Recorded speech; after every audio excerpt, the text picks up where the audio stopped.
Hey everyone, and welcome back to another video. In this video, I'm going to be going over auction versus sudden death on Whatnot Explained. Now, this video is going to be particularly useful for individuals who are thinking about selling cards on Whatnot. And so, if you're interested in selling Pokemon cards on Whatnot, check out the link down below in the description where I have a full tutorial on how to sell Pokemon cards on Whatnot. So, if we go into our seller hub, and let's click on our upcoming show. And we're going to go ahead and add a product and then click on this product. Let's go ahead and edit this listing. Whatnot has two main ways of selling, okay?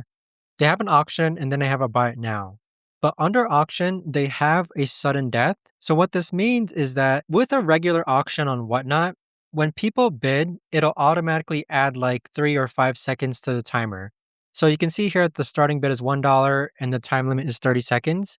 Every time someone bids, it adds an extra like 3 seconds to the timer so that people can think about bidding. Now, if you toggle on sudden death, it means that the 30-second countdown timer will hit zero no matter how many times people bid. So what that means is that someone can actually bid at the last second and the person to last bid will automatically win. Now, this is based on preference.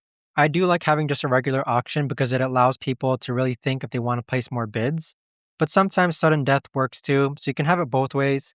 But that right there, guys, is the best and easiest way that I know of to actually explain auction versus sudden death. Now, if you haven't signed up for Whatnot just yet, you can check out my full tutorial down below in the description where I go over how to sell Pokemon cards on Whatnot.